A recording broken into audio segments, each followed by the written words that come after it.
back here. Smith brung it tonight.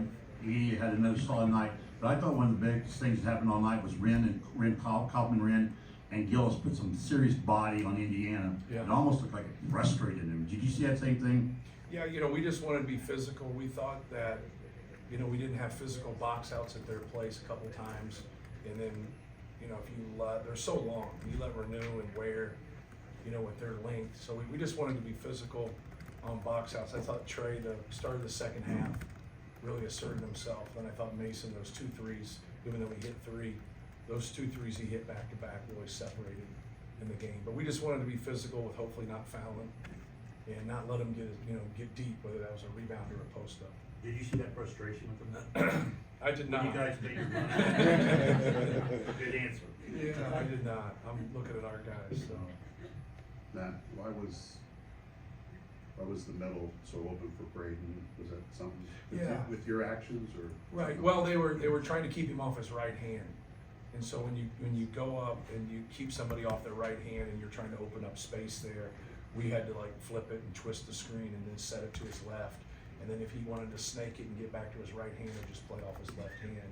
So it just kind of opened up more space. But Arizona did the same thing and tried to keep him off his right hand after he got established. So a couple other people have done that, and he still had success. So that's what they were trying to do. But we were trying to do the same thing with Trey Galloway. So that's where you saw a lot of those snakes, because we were trying to keep him off his right hand. Coach, talk about that decision right there at the end of the first half to insert William Berg on that blob play. Can you talk about that for a second? Yeah. When we put him on the ball? Yeah. Yeah. We didn't want, on a lob to take Zach away from it. So if we put Zach on there, then have a 4, we can put him on there at 7-2, and then Zach can be there also at 7-4 by the rim. And so that was why. Coach, can I get your perspective on Zach's 3? Zach, what? Zach's 3, your perspective? Yeah, I didn't know what they did that without my knowledge. So. Yeah. He missed it so bad it went in. Your shrug was priceless. There you go. You look like Michael Jordan. There you go. Yeah, he deserves it though. He deserves it. Like he comes every night and he competes and he plays hard, and you're always kind of just waiting for him not to, one night just have it. But even though he didn't shoot a great percentage again, I think a lot of that had to do with Warrior's size and his length. Zach's a competitor, man. He plays hard every night. Just being able to win and kind of build leads early in games without making the sort of volume of threes you become accustomed to making. Correct. How are you kind of playing through, that kind of element of your offense? Yeah, I think our body language wasn't great when I didn't think our body language was great when we missed some shots there. You just got to be able to push through it. But when you don't make shots, that's who you are. Can you still win? Can you still win games? I thought our guys pushed through it and we defended pretty well. We obviously rebounded well. We didn't turn the ball over. So once again, it kind of, to us, when we have 9 turnovers, even though we struggle, and 8 for 21 is not awful, but at one time we didn't shoot well during the game. So I thought that was a great sign. But yeah, I think we had a couple guys out there that that bothered them. You know what I mean? When you deal with skilled guys, trying to get them to not play through their offense is hard. They just feel that. So you can't let it affect. My shot's not going down, I still got to defend, I still got to rebound.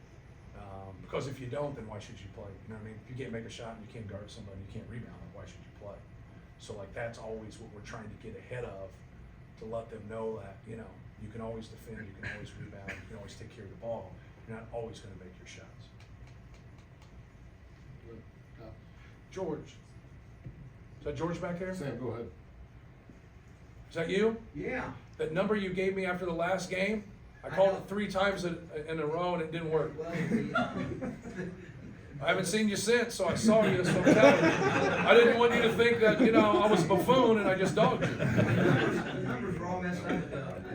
It kept going through, it just kept. Yeah, I know. Okay. I was gonna tell you. I just didn't want you to think that, I big time you. I tried 3 times on the bus. I know. Sorry. It's all right, I didn't want to do it anyways, but I was just reading it. So, Thanks for being honest. yeah. Matt, aside from their first 5 possessions where I think they got fouled once and you got 4 pretty easy buckets, did Yeah. you feel like this was a game where you had a lot of progress defensively?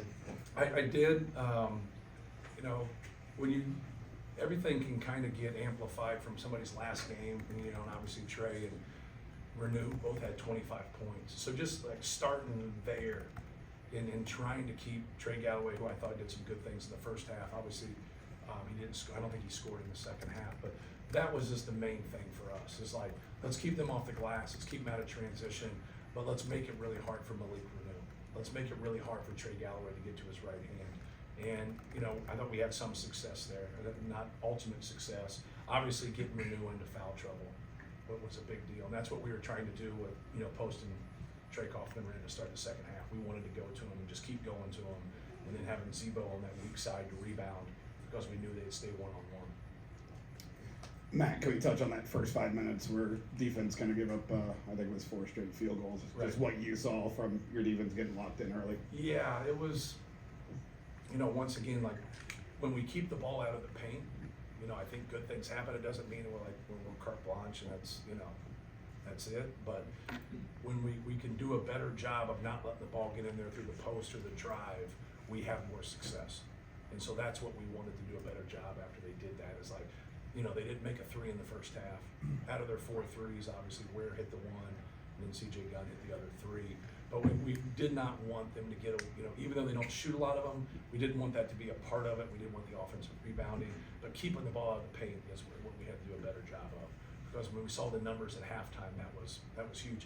After that moment, I thought we did a much better job. Right. I don't think Miles had played since Michigan. Obviously, he's one of the quote-unquote victims of your depth.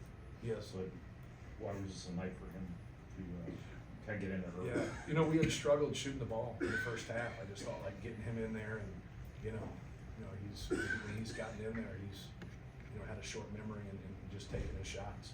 I thought that 3 that he hit was a big shot for us. So it's hard, man. It's a hard deal when you get in that position where your number does get called to go out there. But I thought he did great. Hey, Matt, talk about the significance of this series. Obviously, you know, you grew up with IU, Purdue. How special is it this season to get these 2 wins on this season for Zach and these guys that have Right. played so hard? Yeah, well, obviously they swept us last year, even though we won the Big Ten by 3 games. You know, it's you know, they simply outplayed us. You know, Hood Shafina was so good here last year. You know, I think we helped him get to the NBA the way we defended him. So that was the silver lining of that game, right? But no, like, you know, trying to guard Trace Jackson Davis, obviously he's done really well for the Warriors in the NBA. Like, that was a challenge. And the game here, you know, he didn't score into the 10-minute mark. So if you'd have told me that, I would have said that we'd won the game. But Hood Shafina had played so well, and then Trace scored 10 points, you know, in that last 10 minutes of the second half. But no, it's a great win for our seniors, and more than anything, it gets us, you know, closer to being in position to win a Big Ten championship. Like, it's a long road. There's a lot of people that can knock you off. Anybody in our league can beat you. So, like, just trying to get, you know, one more win, and people look at like winning a championship, but you still got to put yourself in that position. So we just got to keep working towards putting ourselves in that position. But they're talented. I know they don't have the depth because Xavier Johnson in the backcourt, like, he really helps them with their depth there. But that front line is talented. I think you see that in Zach going 7 for 15. Like, where's length bothers people. Angela. Coach, piggybacking off of that, 41 combined points against IU this year. That's the most in the series since 1969. How big of a message does this send to, and have like extra energy does this give you guys moving forward through the season?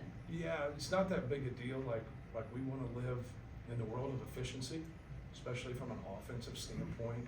You know, when you hear coaches talk about doing your job, that's what it gets down to, like staying connected. If everybody does their job and everybody stays on the same page, it really helps your connectivity.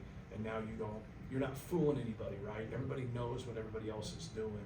And good defenses and good offenses can get you off that grid.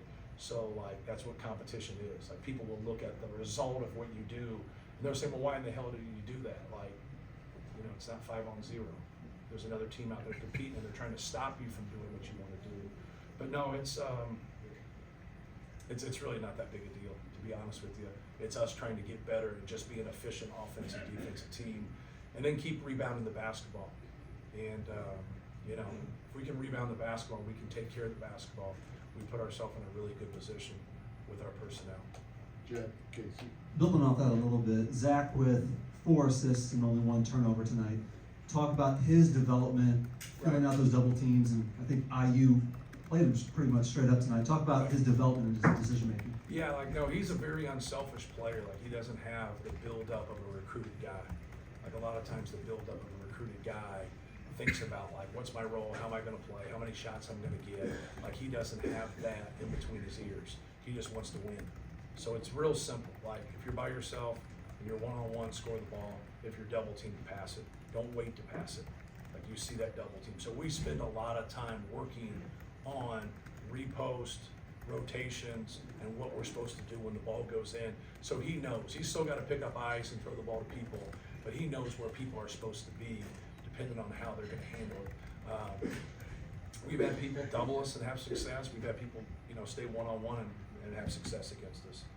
Obviously, he's had a lot of personal success, so it's not over the top, but there's not been one way that just foils us at all. Now, like, we've had games in the NCAA tournament where, like, one-on-ones beat us just because of decision-making, whatever. So it's not been perfect, but the thing that he's always done is he's always went back to the well and watched and learned and just kept building good, positive habits.